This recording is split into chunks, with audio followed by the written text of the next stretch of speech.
Hey guys, welcome back to the podcast. We are very excited to have you guys here today.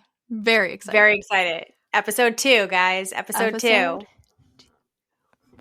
We today are going to be going over the timeline of Lori and Chad and the whole thing so that you guys understand it. So you guys know it, you guys learn it, and it's all great.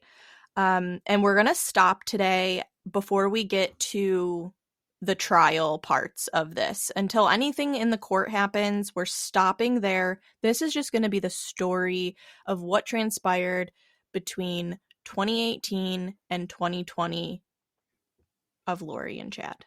And it's a crazy one. Yes. And a little bit of background before Lori and Chad meet each other. Just so you have an idea of what a little bit of Lori's background is. So that way you can learn sort of how she sort of became the person that she became and why we ended up where we are now, if that makes any sense, which I think it does, but you're going to have to judge that for yourself. Yeah, it's going to make a lot of sense. Once we get through it, it's going to make a lot of sense, I think. And we'll explain as we go too, so that you guys have a really good sense of the craziness that is the Daybells. Yes. Yes, absolutely. All right. So we're going all the way back to 1992. Lori marries her first husband, her high school sweetheart, Nelson Yanes. So that's in 1992. Their marriage doesn't last very long. They get a divorce. And in 1995, Lori marries her second husband, William LaJoya, and he is the father of Colby.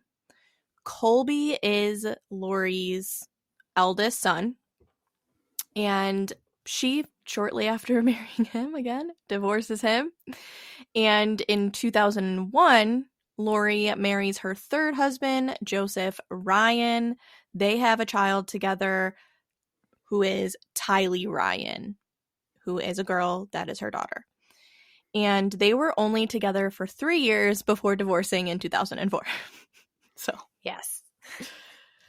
Now, a little bit about Lori. She grew up in the LDS church. She was born into it. Her parents were LDS, and that is kind of, they called her a very happy child.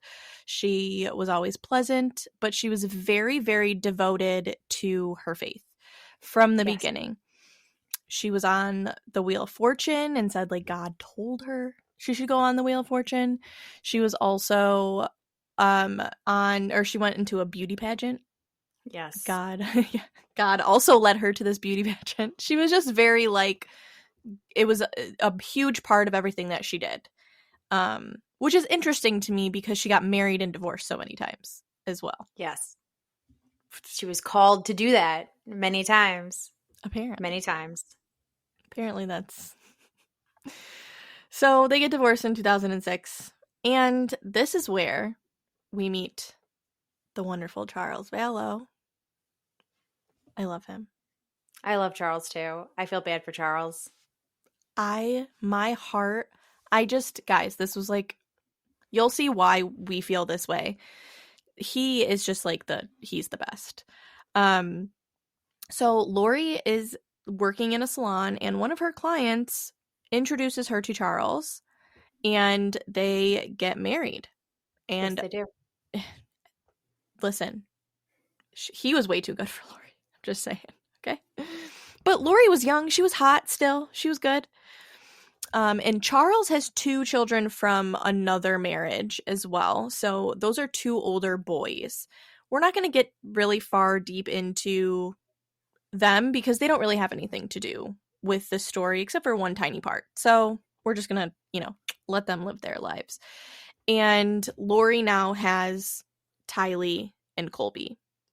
So they're all cohabitating here at this time. Let's see here. So in 2000, so they get married 2006. I'm just going to jump really quick. 2007, Alex, Lori's brother, Alex Cox, was convicted of assaulting Lori's former husband, Joseph Ryan, and tasering him in the groin. Yes. Yes. Very special man that Alex was. He was a winner even back then. He was something. He That was guy. something. And just keep that name in the back of your head, that Alex Cox guy. You're going to hear a Yep. lot about him in a little bit. In a little bit, you're going to hear a lot about this man. So you just keep that name right on up here. Tuck it away. Tuck it away there. Now, Lori actually spoke to people about this time in her life and the fact that she actually wanted to murder him. That was a plan. She had come up with a plan that she wanted to murder Joseph Ryan because he was a real piece of shit. I mean, he really was. He essayed, and I have to say that because we're putting this on YouTube, but sexually assaulted his child and Lori's child and was very abusive to Lori. So, like, if somebody deserves it, it was him. But, like, this is why I'm saying paying attention to, like, Lori wanting and conspiring with her brother to kill him is because, like, it comes up late. Like, it's a thing. It's a thing, a pattern, if you will. Yes. Yes. But Alex doesn't succeed. But he does go to jail. I think it was for, like, 20 months.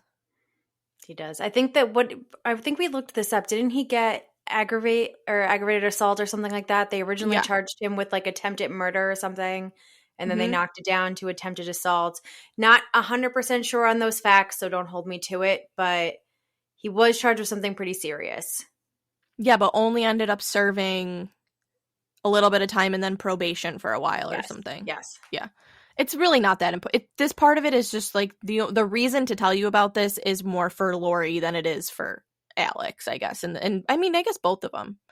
Just, this is a thing already. 2007. It was already a thing with that. Yes. So we're going to jump to all the way to 2012. Chatty Daddy, Chad Daybell. Chatty Daddy. Chatty Daddy. Daddy Chad. He's our leader. Focus, you stupid camera. You got it? I think so. There we go. We're in a mood today. He is an author, and he self-publishes his first fictional apocalyptic novel series, Times of Turmoil. Now, we do have to talk a little bit about, like, Chad's background. He also was raised LDS. And he, very interestingly, he went on a mission trip. Because this is, like, something that they do, I think, in the Mormon faith, is they go on a mission. They go on mission trips, yes. Okay. And he goes on a mission trip, and this is the point of the mission trip is to, like, recruit people and baptize people into the LDS church. Correct. And he was the king of it. There's somebody who was with him that knew him then, went on with him on this missionary trip, that says Chad was he was charismatic, and he just was soft and gentle. People loved him. He was a kind person, I believe, right? He was like a kind demeanor. He just was very, like, anyways, he, like, set a record for as many people as he baptized into the church. Like, he was a budding Manson from the beginning here. And he also, back to the apocalyptic novel series, he also was self-publishing his own books about the LDS faith that were not part of this apocalyptic series previous to this as well. So they were just normal LDS books rather than this end of days, end of world type genre prior to, him shifting towards this area. Yes, because he went to BYU Mm-hmm. and he graduated with a journalism degree. And he Mm-hmm. also met his wife, Tammy, while he was in college, and they got married while he was in college. He graduated. Then he went to go work as like a publisher or not a publisher, a editor, a managing editor. Yes. And after he did that, he decided to start his own publishing company. And like Stephanie said, he started with these books of like the LDS faith. And so when Chad came back from his mission trip, he like went cliff diving and hit the side of the cliff and had a near death experience. This is one of two of them. But you know what's interesting is they don't ever really talk about the second one. They only No, talk it's about just the first one. right. And so he uses this experience of like dying and coming back and bringing visions of the future with him to form this like these books of about his faith. Everybody loved them though in the LDS faith. They thought they were amazing Correct. Correct. until he started talking about the apocalypse and zombies and like these fictional books, and everybody that was following him for these other books was like, we're out. Bye. Yeah. Bye. We're And then done. now it was just like We're over fan this. people. Like, you're gone too far away from the faith. We're done. We're done. Yeah. You done gone too far this time, Chad. So that's just important, is that like this is when he published his first fictional novel, but before that he had published many books already, self-published. He also didn't do like amazingly in this work, and so he had to get a few jobs to like make ends meet, and so he was a cemetery sexton and a gravedigger, ironically. Also, comes in handy for the knowledge you will need later on. Just the gravedigger part, stick it in your brain. I don't know why I said it like that, but I felt like No, I it was love it. important for you to know. It is. I felt like it was important. I feel like it was important. It is. Important knowledge. Okay, so I'm going to talk about this last part, and then I'm going to let Stephanie talk. So, Okay. 2013, because I jumped around in my notes, and like I didn't want her to miss this because of the way I I'm jumped following. around. I'm following. Are you though. following? I got you. I know where Are you're going you? back to. Okay. I don't know why I wrote it this way. Crazy. This is the way my brain works, so that's why it's like this. So in 2013, okay, you guys have to follow. You have to follow me here because it's a little confusing. So we're gonna break it down. In 2013, Charles has a sister. Her name is Kay. That's Lori's husband, in case Yes. you have forgotten. Sorry. Yes. Thank you. Lori's husband, Charles. Lori's husband at the time, Charles. 2013, they adopt a young child, a baby. And I'm going to tell you who the baby is. Charles has a sister. Her name is Kay. Kay has a son. So Charles's nephew. Now, Charles's nephew gets together with he was doing drugs. He got together with another girl who was doing drugs, and they ended up getting pregnant. They had that baby, and they couldn't take care of the baby, and even CPS took the baby, and Kay, the grandmother, took custody but was like, I can't do it. She's older. She couldn't do it. And so she asked Charles and Lori if they would take the baby, and they agreed. So while yes, it is their son, it is also Charles's great nephew. Yes. Very confusing, and I know this is a confusing situation. Just try and follow it. Not really much I can do about it. The grand nephew. The grand nephew. The very special nephew, JJ. JJ. Yes. Okay. I'm up. Yep, 2015. Okay. We used to go to 2015. Okay. It should all fall in line now after that. So at that point, they moved to Kauai in Hawaii in 2015. All right. So now we're in 2015. And in 2015, while they're in Kauai, this is the point when people in Lori's life say that her relationship with her children begins to change, and they credit it now with hindsight in 2020 with this is the point when she begins to start reading Chad's books, and not just Chad's LDS based books, but Chad's apocalyptic books, Chad's the world is ending books. And you could still Google some of these, and you could still find excerpts from these books online.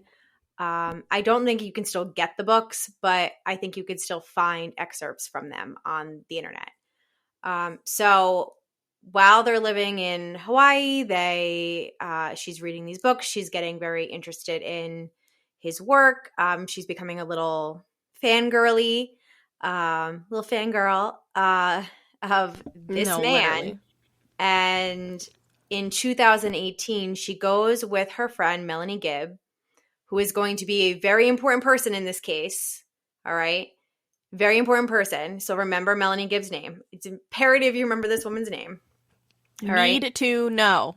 Yes. Need to know. Need to know. Okay. She goes to the Preparing a People conference with Melanie Gibb. And Chad Daybell is speaking at this conference.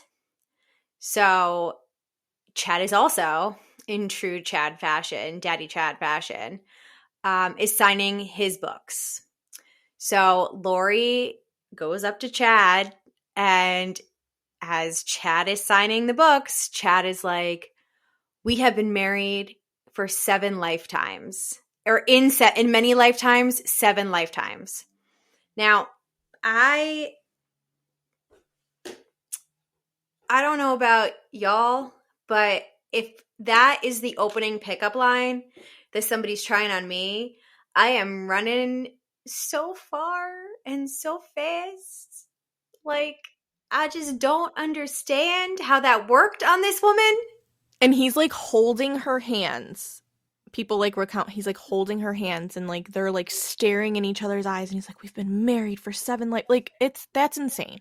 Like, I'm just imagining like my friend at a bar and like someone going up to them and being like grabbing their hands and being like, "Would you like a gin and tonic? We've been married in 7 lifetimes." Like, I'd be like, the Uber's here. Like, Yeah, right. we have to go. Like, my Round him dog up. needs to wash his hair. Like, Yeah. bye. No. Like, no, absolutely not. No. It's also important to note that at this point, they moved back from Hawaii back to Chandler, Arizona. So that's all happening around the same time. And she's back with Melanie Gibb. But yeah, anyway, it's creepy. Yeah, yeah, I think the actual timeline, it's very like unsure of like when they came back and all of that, but I believe they came back before college started for Colby, so I would think Yeah. around like August, and this is happening in like October, like mid-October So 2018. So the moving happens, and then she's hanging out with Melanie, and then preparing a people conference. very quickly. This all happens Yes. very quickly. Now, remember, when Chad tells Lori this, he's still married to his wife, Tammy, Mhm. and Lori is still married to Charles. Okay. So on October 26th, 2018, immediately after they have met, okay, Chad, still married to Tammy, Lori, still married to Charles, start discussing their religious beliefs to justify killing Tylee and JJ. And we know this because it's included in the indictment of both Chad and Lori, as one of the overt acts in the conspiracy to commit murder charges. So they have some proof that this took place, whether it be text messages, emails. We're not really sure yet, but we're going to see that during the course of the trial. So that is super interesting, that the talking about removing the children from her life takes place this early in the case. Like,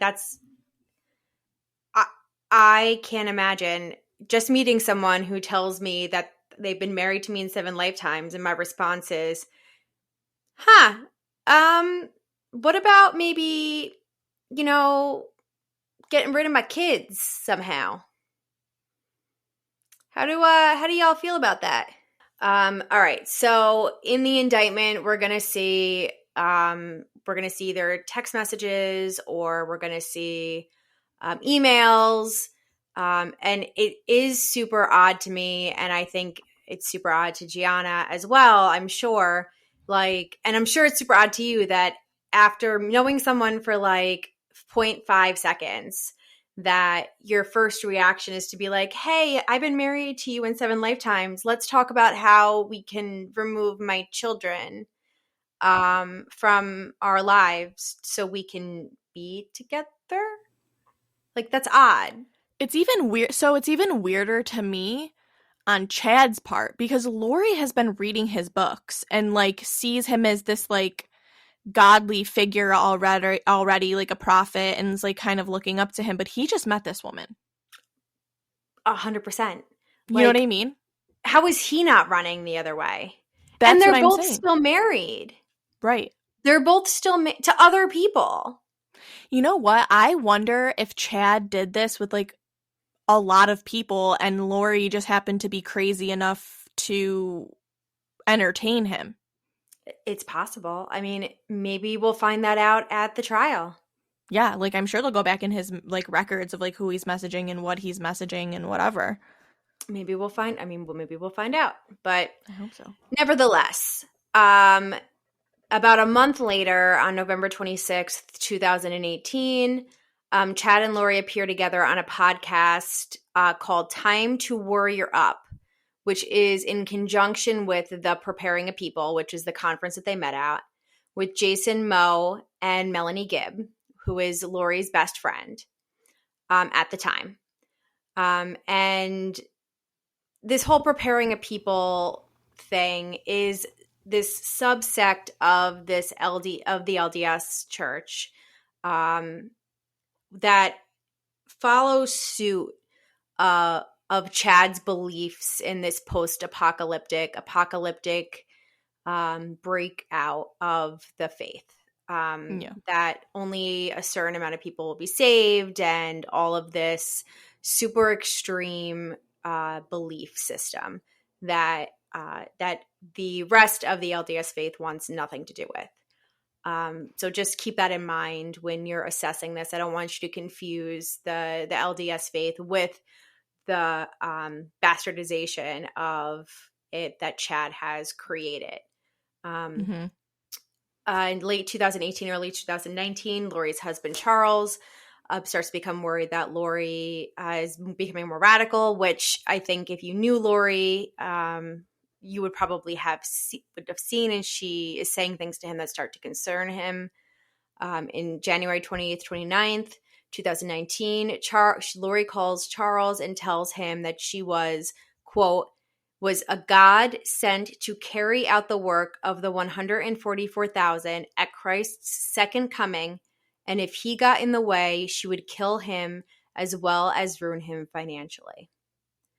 Now, I want to note that 144,000 number pops up in several different religious cultures. So when Chad was drafting his belief system with this apocalyptic LDS sort of thing, he pulled from other religions to sort of make this sect of the faith. So if you have heard the number 144,000 before, it's probably because you've heard it from other sort of areas of religion. And at that, I will kick it back to Gianna to keep on going. Okay. All right. So now this is this start of this is important because this is the very start of I call it the beginning of the end. Yes, here. I would This too. is like, right? Mm-hmm. This is definitely the beginning Where of the end for them. This is really where it starts, okay? Now, like Lori's becoming like Stephanie said, Lori's becoming more radicalized. She's talking about weird shit, whatever. And that's fine. Charles is like, I need to help her. I need to get her some help. And Lori's like, I'm gonna kill you, basically. Like, don't try and get in the way of me or I'm going to kill you. So The 28th and 29th, this is when Lori is having those conversations with him. And it's mainly like over the phone. And on January 30th, 2019, Charles leaves for a business trip to Texas. And that's when, in a second phone call, Lori said to him that she was definitely going to kill him as soon as he got back from his trip, and that she had an angel ready to get rid of his body. And her threats were not limited to killing him. She said she was also, again, that she's reiterating herself, I'm going to ruin you financially, and she was going to get rid of all of his stuff.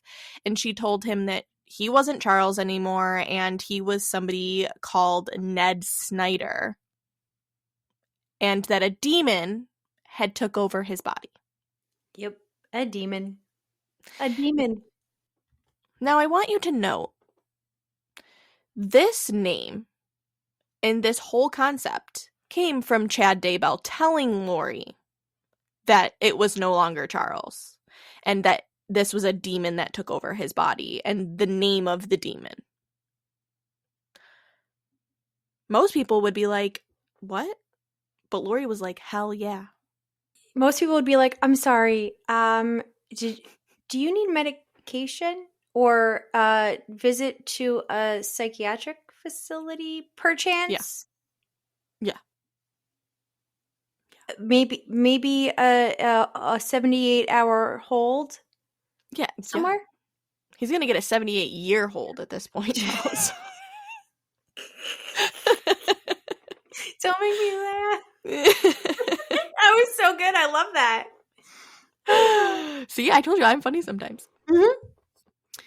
So there is a few things to note that is going on at this time as well. Now, there is, and I'm going to think of it as I'm, because I had it in my brain and then I made a joke. So we're going to keep going, and it's going to come back to me, that what I need to say. So he's on his trip, and he doesn't really know what's going on at home. But, so remember that first phone call that she made to him on the 28th or 29th and told him she was going to ruin him financially? She was already in the process of that. Yeah, our girl was on it. Our She girl was was on on it. it. We These were wasted no no threats. time with those dollar bills. These were not threats. These were promises, okay?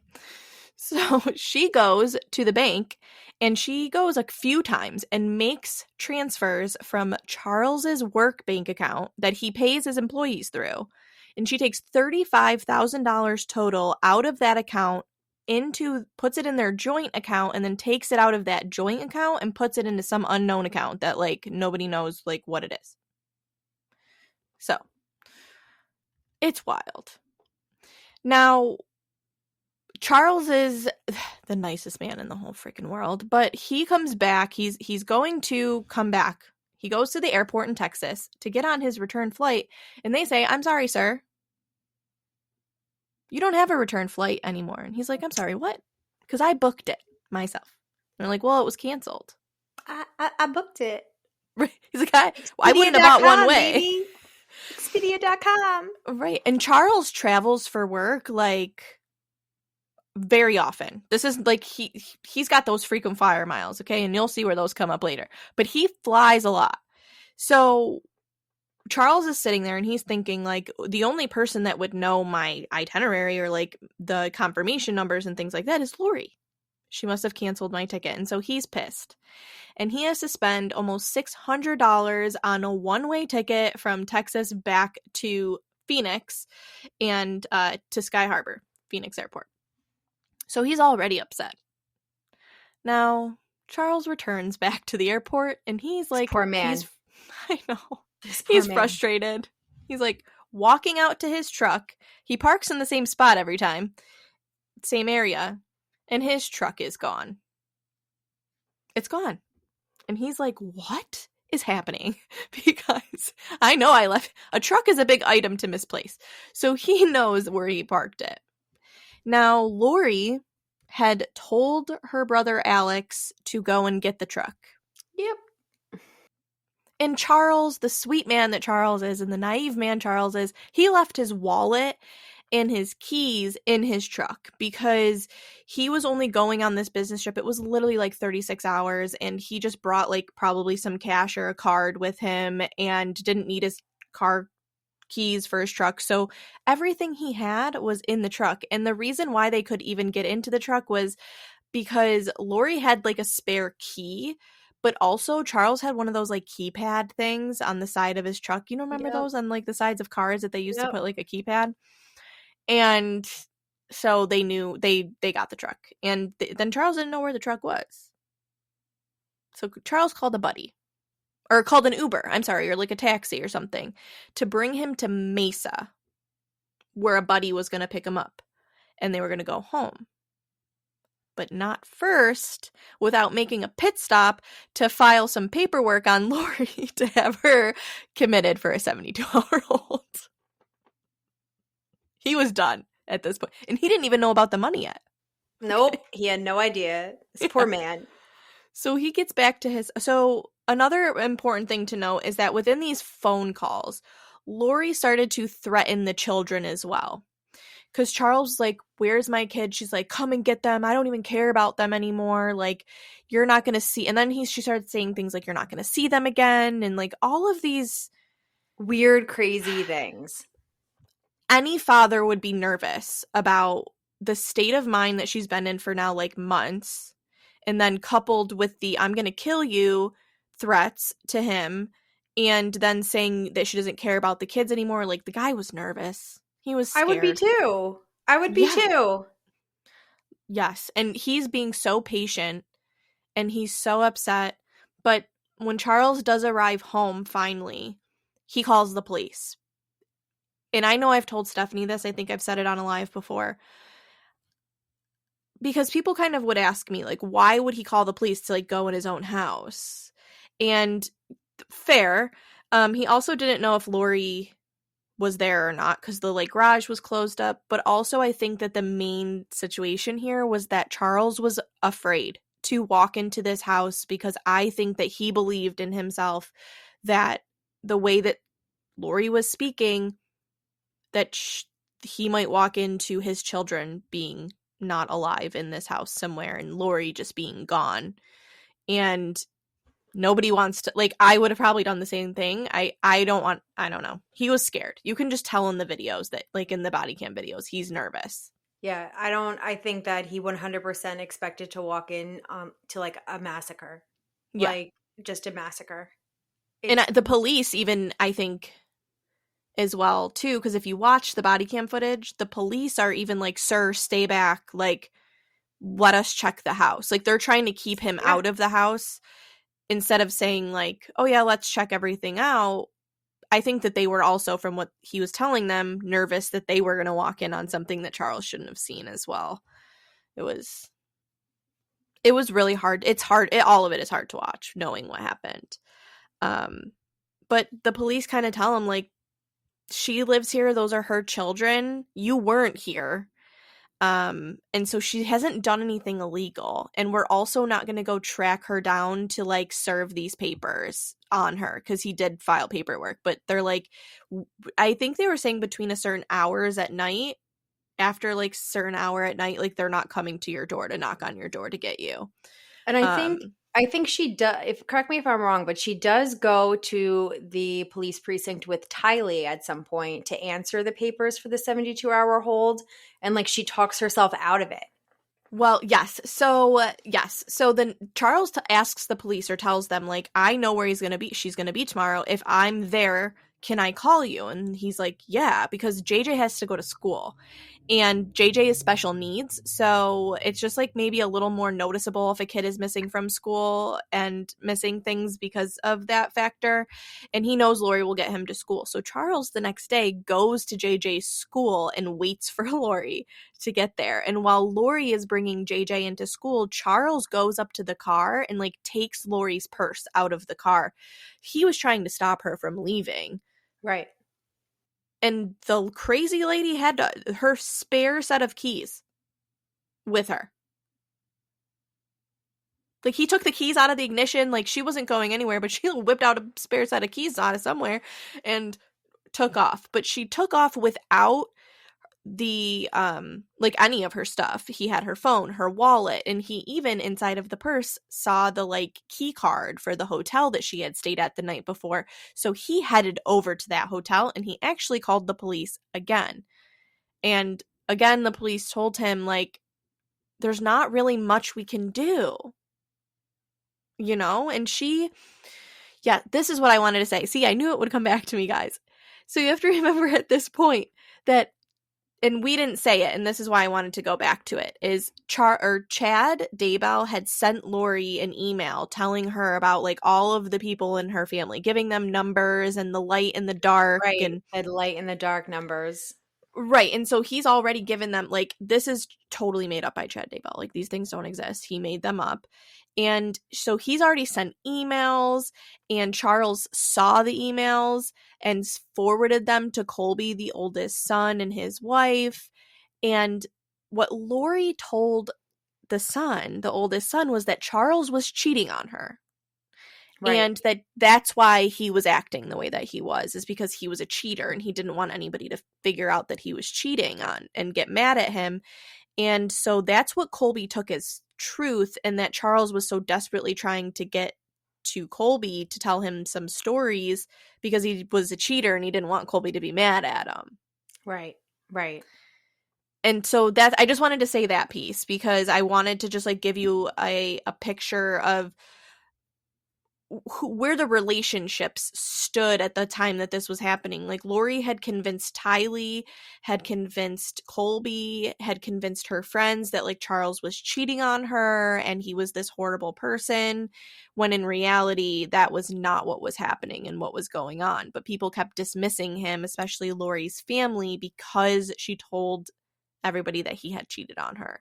You basically gaslit Yeah. everybody in their lives into thinking that Charles was this horrible person Yeah. that did all of these terrible things, and at the end of the day, Charles was just trying to take care of his kids And Lori. and He Lori, loved her.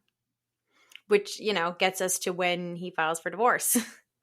At the same time that this is happening, Melanie is like texting Lori on Lori's phone, but Charles has Lori's phone, and Charles tells Melanie to come to the house.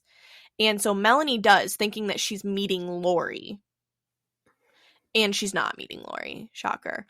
Charles is there and Charles tries to talk to Melanie. Now, this is where, to me, like, if you listen to Melanie Gibb on the police cam audio when they go to the station, when she goes to the station with Lori and Tylee, and you listen to her talk about her encounter with Charles on the other side of it, in hindsight, she tells very two different stories. So while she's in the police station with Lori, you can tell she's totally on Lori's side, like, is saying mean things about Charles, just like agreeing. But after the fact, Melanie's like, you know what? Like, I was just following my friend. Like, I was just believing what my friend was telling me, Right. and Charles was just actually being sweet. Right. So, like Stephanie said, after all of this ensues, Melanie Gibb is with Lori at this, or is talking to Lori. And while Melanie is talking to Lori, she runs into their friend. His name is Jason, and he's a police officer. And he tells Melanie to tell Lori that she has to go to the police station. Because if you do watch the footage, I don't want you to be confused about why the things we say about Melanie, because we have to jump around with her because she comes to grips, and while she was inside of it, she was just as blind as Lori. So I don't think she's inherently a bad person. I just think that she was brainwashed by Chad Daybell. So they go to the police station, and you guys really should watch that video as well because it's wild. The police officers are laughing and smiling, and they think Lori is the most, like, she's wonderful. Captivating. The most captivating woman in the world. Captivating. They're even telling her, like Stephanie said, they're telling her well, if he comes here with that paperwork and you just happen to not be here anymore, then we can't pick you up, because Lori didn't know about the paperwork that was filed on her until she went to the police station. So now she's nervous. Like, are you guys going to come after me? She's asking questions, and the police officers are telling her how to actively avoid it. Yep. It's It's crazy. wild. It's pretty crazy. It's It because they're not supposed to be telling her how to avoid like No. legal documentation, right? Right. So to me, it's just, and we talked about this on the live one night, and like Lori, for all intensive purposes, is a pretty woman, right? Mhm. Objectively. And she uses that in a number of these exchanges with these male police officers that she encounters. And you can see it in a large portion of these police interactions. And you can Google them, you can watch them on YouTube, and you can visibly see how they react to her, like on a visceral level. And Yeah. there's nothing wrong with that. I mean, like, obviously, like, it is what it is, but there is something to be said for her exercising that pretty privilege that she has. And Mhm. it's clear that if something, if she looked differently, then I don't know if we would be here today Yeah. talking about this case. Mhm. Like, she is a pretty blonde white woman, and she got away with a lot because of that. And there's Yep. something to be said for that, because if she looked any other way, I don't know if we would be sitting here on talking about a case ready to go to trial for the murder of her children. Mhm. So, No, it's so true, because they could have caught this well before. Well yeah, before any of it. yeah, Okay, so Charles, now Charles does end up coming to the station, giving Lori back her things, but after that Charles was done. Charles was like, "I'm filing for divorce." He does file for divorce, but the kind soul that this man is, I don't know what do you call it when you like unfile, like take it away? Like, retract, he retracted the filing, withdraw. withdrew the filing. He didn't, and he said that he was, love always wins, and he was going to try and make it work, and that he loved Lori, and he was going to do whatever he could to fight for his family. So keep that in mind. Now, Charles, things don't go very well, and Charles moves to Texas. So at this point, while they're not technically divorced, they are very separated, and they get some space between each other. And but Charles wants Lori after a while to move to Texas with him, and she says no. But Charles is like, "I want to see my son." Like, and so Lori actually says, "Okay, I'll send JJ to live with you." Sends JJ to Texas for 72 days. What, he didn't see his mom, talk to his mom, nothing. Nobody knew where Lori was for 72 days. Tylee was staying with Alex, Lori's brother, in Chandler, Arizona. Lori's also there. But there's this period of time where Tylee, and she does mention it in her interview, that she was by herself at her uncle's house. Who knows where Lori was? Probably with Chad. I was like, I think we can guess. Right. So after that, like, Charles is pleading with Lori, and Lori does end up moving to Texas for, like, guys, literally a few weeks. She's there, and she says she misses her family and her friends, and she has no help or support, blah, blah, blah. So Charles, guys, this guy, I don't know, he offers to rent her a house in Arizona and pay for everything for her and the kids to live there. And so he does that. She takes him up on the offer. He does that, and they move back to Chandler, Arizona. They move there mid June, maybe a little closer to the end. And that so we have to talk about this briefly. And guys, this is so much, and I know that we're going to overwhelm you, so I'm trying to hit the highlights of these things, but there's so many parts of this is so important. But please, download our app, the Boards app, and I'll put a little, like, the symbol, and go to the link in either of our TikToks, or I'll put the link down below here too, and I'll link it everywhere so that you guys can get into our Boards app, and in there all of this information and those like nitty-gritty details are there, because if we keep going this way that we're going like this with all these little details, we're going to be here for 3 or 4 hours. So I'm going to give you the chunks of it, because it's just It's a insane. lot. It really is. Yeah. And the reason why it's a lot is because it's just so crazy. Yeah. It's just a wild story that has like no beginning, middle, or end. Yeah. No, it doesn't. It's still not done. Like, there's no end still. Right. Okay. So I just want to mention that Charles finds an email in Lori's email that she had sent to Chad Daybell, pretending to be Charles and asking if he would come to Arizona and that Charles would pay him to help him write a book about baseball, because Charles played minor league baseball and he was going to go on the convention circuit and wanted Chad Daybell. This girl can't even cheat well. Like, she can't even cheat well. Like, that's the most obvious thing I've ever seen in my entire life, girl. Like, at least I don't even know. I don't even know. So, Stephanie, why do you think she sent that email to Chad Daybell? So that maybe Tammy Daybell, if she found the email, was thinking that Chad Daybell was going to work with Charles Vallow and not Lori? Yes. Yes. So that way, there's nothing suspicious about Chad being with Charles, aka Lori. Lori. Yeah. So there's a whole bunch of shit here. This bitch can't even cheat well. She can't even cover her own damn tracks. Nope.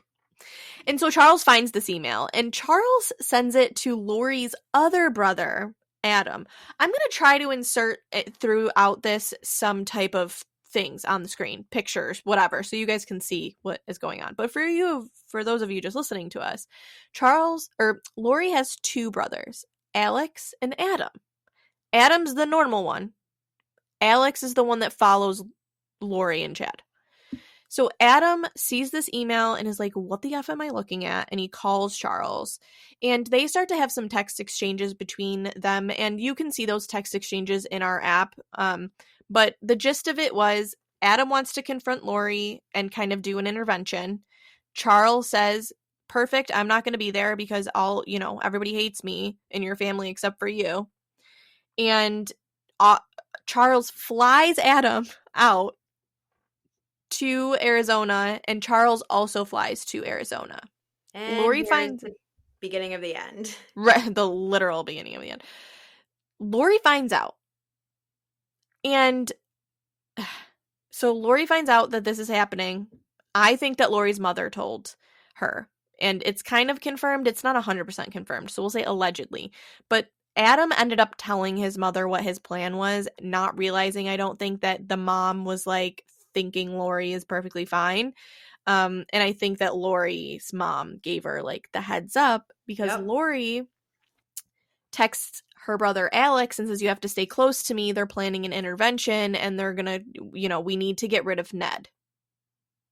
Who, again, remember, Lori is calling Charles Ned Snyder, a demon that took over his body. Like, I can't even believe I'm saying this. So it's just like so wild. July 11th, 2019 comes, and Lori tells Charles that he can come and get JJ and bring him to school. So Charles is like, cool, I'll be there in the morning, 7:30 to pick him up. Charles gets there like at 7:37. And that was when his last text message was read from Adam. And the gist of those text messages was, Charles says, Al is here, Alex is here. Adam says, at Lori's house. And they're like, Adam then says, they're planning something. Charles says, absolutely. And Charles walks into the house. And we don't really know, right? We don't really know exactly what happened inside of that house, because most of the people that were in that house except for Lori are dead. Correct. Actually, pretty much everybody that was inside that Yeah. house is deceased. Alex is deceased. Tylee is deceased. JJ is deceased. And those And were the only Charles. people. And Charles is deceased. So what we think happened is Alex shot Charles. Lori claims it was self-defense. Alex claims it was self-defense. Tylee claims it was self-defense, although I think that she was manipulated by her mother to say so. And she Mm-hmm. also wasn't in the room when the shot was fired, so there's no way for her to know. Mm-hmm. So the only two people that witnessed it were Tammy and No, not Tammy. not Lori. Tammy, Lori, and sorry, there's so many names. That's okay. Lori and Alex, and they have a vested interest in claiming self-defense. Right. So, Now, there's a lot of little details here that, and I'll just say a few of them. I mean, it's too much to go into super detail, but that's all. We have that. We have that in our app. Charles, this all is supposedly over Charles's phone, and that he leaves it. He brings JJ out to the car. He leaves his phone in the house. Lori sees his phone, and Charles comes in and is aggressively trying to get the phone back from Lori. And so Alex ends up shooting Charles, and in the defense of his sister. That's one version. Another version is that Lori and Tylee, because Tylee wasn't in the house for any of it. Lori's version is that she was in the house. Alex's version is that he didn't see Tylee and Lori, and they had left already before the shots were fired. yep. And Tylee's version is that they were there when the shots were fired. So we're going to go with like Lori and Tylee both are saying the same thing. So we'll go with they were there. Tylee was outside with JJ. Lori was in the house.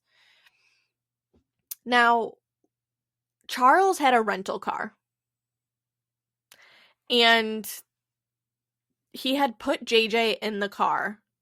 But he didn't, from what I can gather, didn't like buckle him in. So in my mind, that means if he didn't buckle him in, he's not leaving a child in the car with the car running unbuckled, able to like get into the front seat and move the car.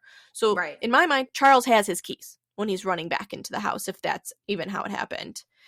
And Tylee is outside. Lori comes out after the shots are fired and tells Tylee to go back into the house to get her purse. Sends her child back into the house that basically her father, who raised her since she was 2, was just killed in, and is laying in the grand foyer of their home. And she goes in to get the purse. And then they take Charles' rental car. Now, I'm sorry, but Lori had to have taken the keys off of Charles. Off of his dead body. Why take the rental? I don't know why she took the rental car, but she leaves. And Alex is left there with Charles for 47 minutes. Before he calls 911. And when he does call 911, they ask him, would you like to do CPR? And he says, no. I don't know how to do that.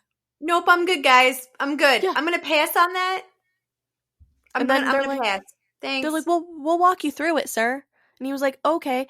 And then this guy pretends to do CPR. I think what he did, because you can hear him in the videos like huffing and puffing, I think he went to the bedroom and was like pressing his hand on the bed to like simulate that he was doing anything, because Charles had blood on him and Alex had no blood on him.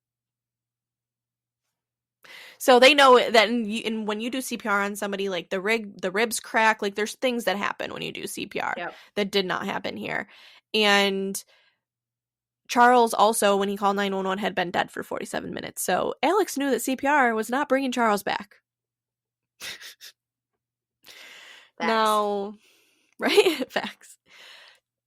Lori says that Alex called her. Alex says that he never called her. It is confirmed that Alex did call her.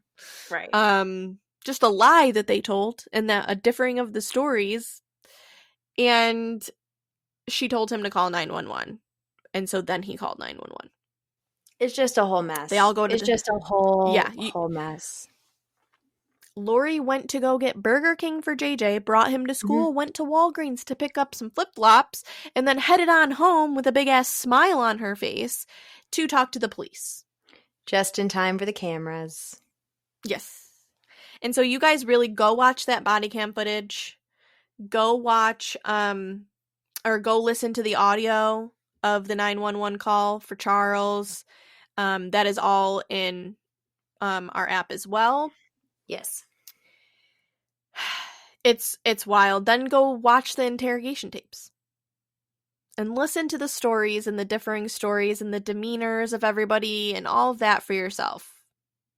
Doesn't make any sense. But it was ruled, I don't know how, again, this like pretty privilege, it was ruled that it was self-defense. Lori's like, Self-defense. cool, got away with that shit, and they went Again. home. And she went home Again. with Charles's cell phone. Yep. Yep. Yep. Now, we're gonna, if you want to read all of the text messages, again, I keep saying it, but like everything is in the app.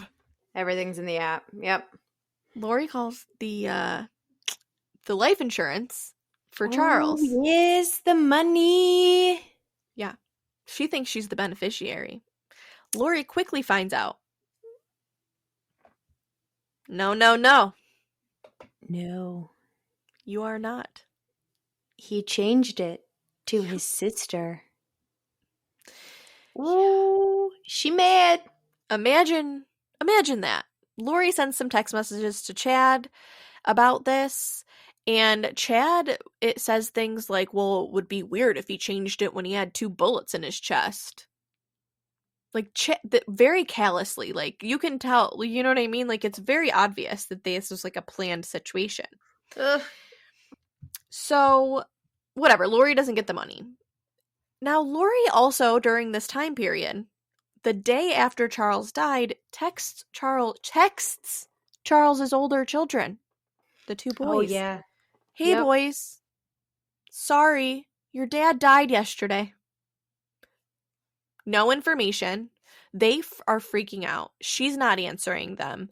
The kids are texting her like, Lori, what the fuck? Like, you can't just tell us like our dad died. Like, Charles was the best dad. They loved him. They're like, we talk to him every day. We love him. You have to tell us what happened. And she never does. She never tells them in those She, like, messages what happened. like full on ghosts them Yeah. for like several hours. Like no response. Days. Oh, right, you're right. It's days. Does not answer a single message, and they have no idea what's going on about their father's death. Like nothing. And she does when she does tell them, she tells them that he had a heart attack, right? No, she told Colby that he had a heart Oh, attack. Colby, But right. she tells them that she's waiting on the medical examiner to get back to her about what happened. I'm sorry, ma'am. What? I'm dead. I'm just deceased. Like, girl. This Girl, is wild, guys. This really goes to show you. So I talk about sociopaths and psychopaths all the time, right? This lady, if you want to see what a real sociopath looks like, right here. Because she knew what she was doing was wrong. She just didn't care. at all. Because you could tell the way that she, like, a psychopath wouldn't have gone through these, like, hoops pretending to give a shit. Lori, like, pretends to say, like, I'm so sorry. You know what I mean? Like, she knows what she's doing is wrong, but she just doesn't care. And the emotion is not there. There's people walking up to her, your children are not alive anymore. Like, we're praying for you. And she's just, like, stone-faced, doesn't give a shit. She's just like, oh, yeah, I need to go get my hair done. Bye. Not a tear shed in court. Like nothing. So far, nothing, guys. Nothing. Okay? So, that's over. Now we fast forward to them moving to Rexburg, Idaho, right? Yes, September 1st. Yep. They go to Rexburg. So Lori, Alex, JJ, Tylee, and Lori's niece Melanie, not to be confused with Melanie Gibb, moved to Rexburg where Chad lives. And if I'm not mistaken, it's like an apartment community, right? Where they all live like across the street from each other. Yeah, literally, like, Alex's door is like a few doors down from hers. Like, you can see his door from her door. Right. So, oh, did I skip? We skipped too far ahead there? I don't think so. We're on September 8th. Okay.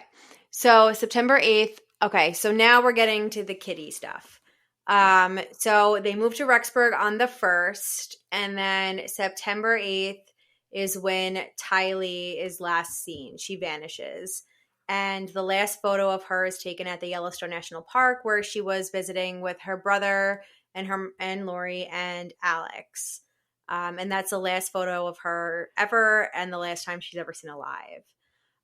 This day after, September 9th, Alex Cox's cell phone pings on Chad's property for 2 hours in the backyard. And Chad's property is rather large. If you ever watch the secure or like the footage, like the aerial footage on YouTube, like it's a really large piece of property. And about 14 minutes later, Chad sends a text to his wife, Tammy, and the text says, "While I did so, I spotted a big raccoon along the fence. I hurried and got my gun, and he was still walking along. I got close enough that one shot did the trick. He is now in our pet cemetery. Fun times." And I know Gianna and I had talked about this on our live, and the reason we think that he sent that text message was because of the disturbance in the ground in that area of the backyard. So if Tammy was to like take a look, because Tammy's still alive at this point. So if Tammy was to like take a look in the backyard and see that some of the ground had been dug up, he needed an excuse as to like why this situation had, why this area of the land had been disturbed. You will later learn that Tylee's body had also been burned, and that is part of the reason why it took Alex 2 hours to dispose of Tylee. So that you're going to hear about that at the trial, obviously. So just as a little heads up for you to mentally prepare for that information. I know that that's a difficult one to process. So that is Yeah. going to be one of the harder things you're going to, I mean, anything to do with the kids is definitely going to be difficult for a lot of people to hear, right? It's going to be one of those the harder testimony, especially with the disposal of Tylee's body, because it was done in such a horrific way. And we don't really know what her cause of death was yet. We don't know the cause of death of Tylee, JJ, or Tammy yet. They haven't released those. So we're going to find those out at the trial. And I mean, we can only imagine at this point. So moving on, about 10 days later, on the 19th of September, Melanie Gibb and her boyfriend were in town visiting Lori. They're all sitting down to do that same podcast. What did I miss? Nothing. Okay. When Alex Cox comes in the house, and when Alex walks into the house, he has JJ sleeping like over his shoulder, like on his arms, and he carries him upstairs. Lori is talking to Melanie and her boyfriend, and she tells him that she's acting like a zombie. Now, Gianna brought this up earlier, but I don't think we went too far into it. But when Lori is calling people zombies, that is a Chad Daybell thing. The email that Gianna brought up earlier, that she said that he sent to Lori, that was ranking the family members light to dark and stuff like that, that was similar to what she's calling people zombies as. People that go against her, people that Chad deems to be problematic, people that are evil in some sense to them, they classify as zombies that need to be removed. And they pray daily for the removal of the zombies. They were often quoted by saying, "Oh, we woke up today and, 2,000 zombies have been removed from the world, or 10,000 zombies have been removed from the world today." And they would classify people in their families. They called JJ a zombie. They called Tylee a zombie. Tammy was a zombie. Charles was a zombie. Anybody that went against them was a zombie. So you're going to hear that word a lot too. Is there anything else you want to add about the zombie thing that I missed? I don't think so. I mean, I think the like if you want to go like deep into it, when a demon took over their body, they would get a new name. The demon had a name, and then that's what made them like zombies. And I don't know where they crossed these demons. I don't know where that came from. That's a Chad thing. But yeah, like if they got on that dark scale, a demon can take over their body, and the demon takes over their body, and now they're a zombie, and they got to get rid of them. And the only way to get rid of them is to get rid of their body, according to Yes. Chad. Yes. So that's So the zombie thing. crazy. So after that night, or on September 23rd, the next morning, Melanie Gibbs' boyfriend asks Lori where JJ is and that he wants to see JJ. Lori tells Melanie and her boyfriend that Alex had to take JJ away because he's acting like a zombie, jumping on the counter and on top of the cabinets. Like, for some reason, I just imagine like Poltergeist for some Yeah. reason, like when she says that, like I'm like thinking of like the little evil zombie child, like that you Well, see that's at what Halloween. Yeah, she's saying. she's like characterizing it very like Yeah. cinematic. Alex's phone pings on Chad's property again later that day for only 17 minutes this time. I do want to just point out that so while this is the story that Melanie Gibbs gives police, she is noted talking to another individual saying that she saw JJ before she left and that he was like alive and well. Yes. Which one is the truth? We'll find out when she takes the stand, I'm sure. Yes. Or she'll perjure herself. Will be testifying. Right. So the next day, Lori tells JJ school he's not going to come back. She's going to homeschool him, or that he's going to be staying with his grandmother. But then she later tells the school that she's going to homeschool him. Per Idaho state law, the school is not required to make any further contact about JJ. On the 1st, Lori signs a contract for a storage unit. On October 2nd, Alex Cox tries to shoot Brandon, who is her niece's, Melanie, ex-husband, in his driveway. Alex Cox just be wilding out. Yeah. Like, Alex Cox is just like the hitman for like the mop of Chad Daybell, for Daddy Chad. Like, Yes. like anybody that they want gone, they're like, this is it. Yeah, and they tell Alex that they're zombies and that they need to be taken care of. And so Alex sees himself as like this vigilante protector while he's doing these things. He thinks that he's doing the Lord's work. Yeah. And I don't know if like, I mean, and I would love to say that I don't think that like I think that Alex was brainwashed, but then you go back to him like stun gunning her ex in the groin, and I'm just like, oof. But I know. I'm gonna try to go fast through some of this stuff. There is up on October 7th, This is important. Lori's wedding ring she got married with to Chad Daybell is delivered to Alex Cox's apartment. She orders the wedding ring from It's wild. Charles's Amazon account. She uses her dead husband's Amazon account to order her new wedding ring with Chad Daybell while still married to his wife, Tammy. Mm-hmm. Okay, so this is on the 7th. On the 9th, October 9th, Tammy is confronted by an intruder at her home and is shot at, but that person misses. And then 10 days later, October 19th, Tammy is found dead at her home of natural causes. Okay? Natural causes. So now we have 4 dead bodies attached to these 2 people. Yep. October 25th, 2019, one of Tylee's Arizona friends receives a text message from her that says, "Hi, miss you guys, love ya." Late October, Chad receives the $430,000 from life insurance from Tammy's death. November 2019, Lori starts telling new acquaintances that Tylee died in 2017 and that she has no other minor children.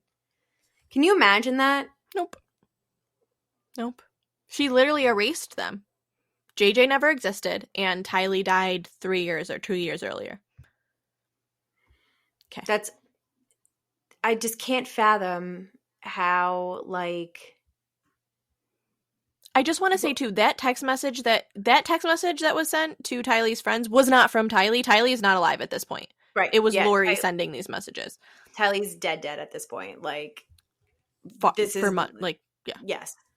Months. Then on November 5th in 2019, 2 weeks after Tammy Daybell's death, Chad and Lori get married in Hawaii on a beach.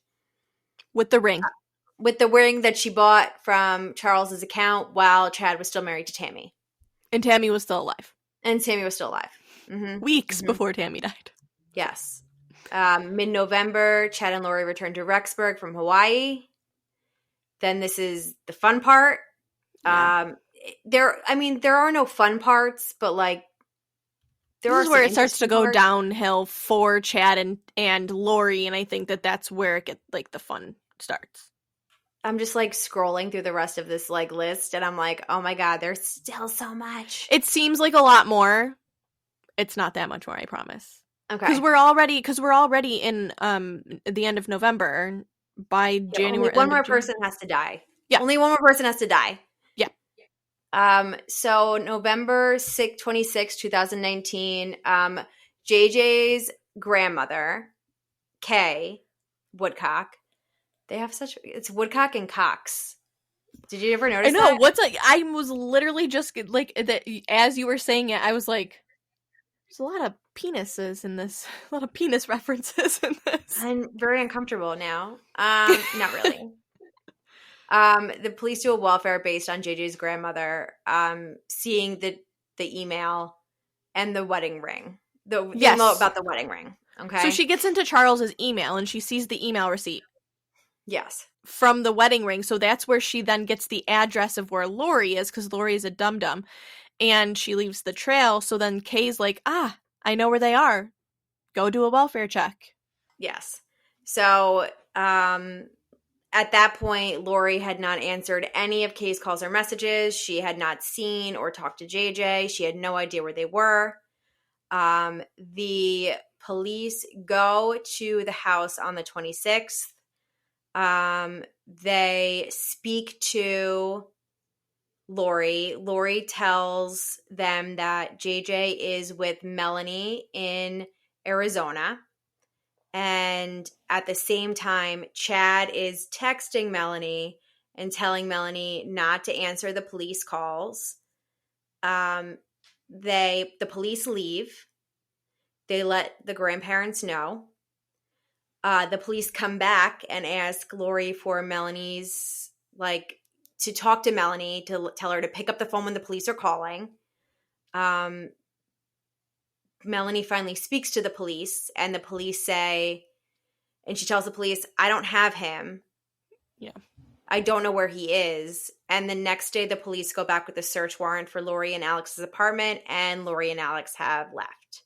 Now, there is a lot more in that context, in that whole, because there's a phone call that takes place at some point, either before or after this, between Melanie and Lori, where they finally separate from one another, basically, where they break up as friends, basically. Yeah, because she confronts her. Like, why would you tell the police? Why would you put me in that position and tell them that JJ is with me when JJ is not with me? Where is JJ? Because now I think Melanie's starting to realize that something's wrong. Right. And that was the last straw for Melanie Gibb, was being put in this position. And she does do a controlled call that she turns over to the police about this situation. And you can watch that on YouTube. We have links for it on our board app as well.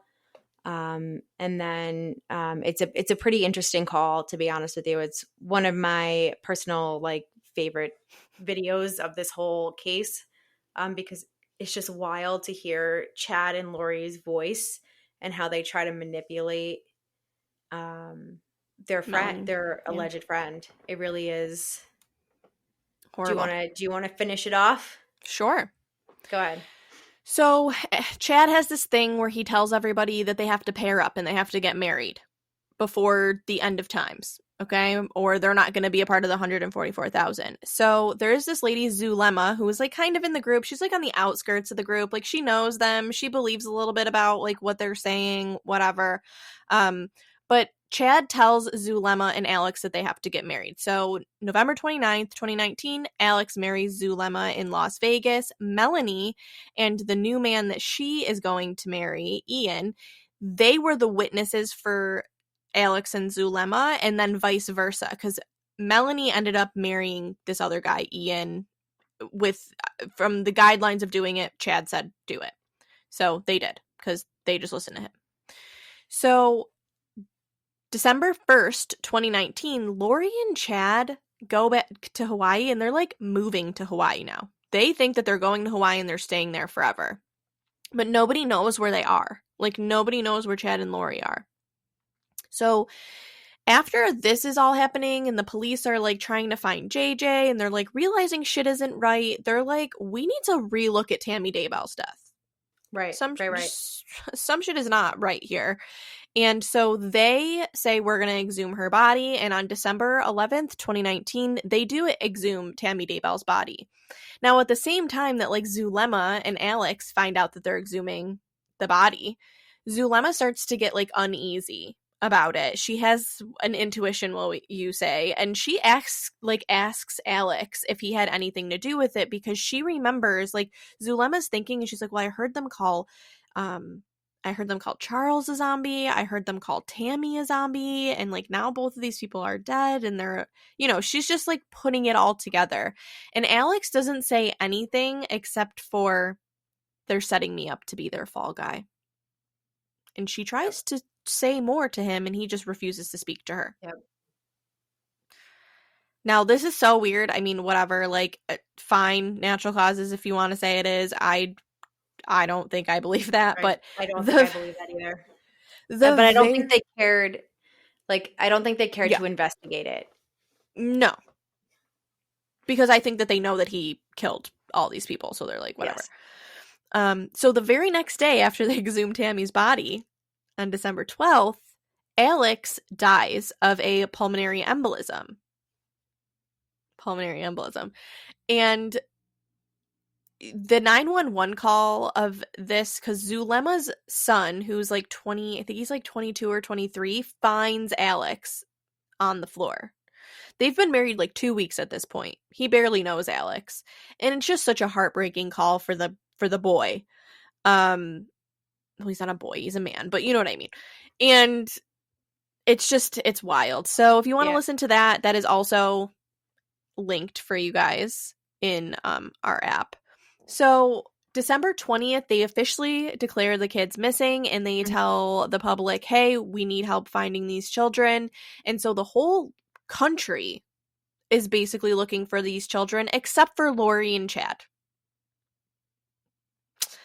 Now, they come out and the police are like pissed at this point, and they're just like, okay, well, we are announcing that Chad and Lori are official persons of interest in their disappearance, and their attorney issues a statement on their behalf on December 23rd, and it reads, Chad Daybell was a loving husband and has the support of his children in the matter. Lori Daybell is a devoted mother and resents assertion to the contrary. We look forward to addressing the allegations once they have moved beyond speculation and rumor. Okay. December 26th, Preparing a People comes out and says that they are not a cult and that they're not a cult, apparently. Right? Sorry, I don't know why that made me laugh. Well, it's so comical. And that Chad hasn't spoken at one of their events since February. Okay. But like he was literally a fixture at your events for like years. So okay. December 3rd. Side eye.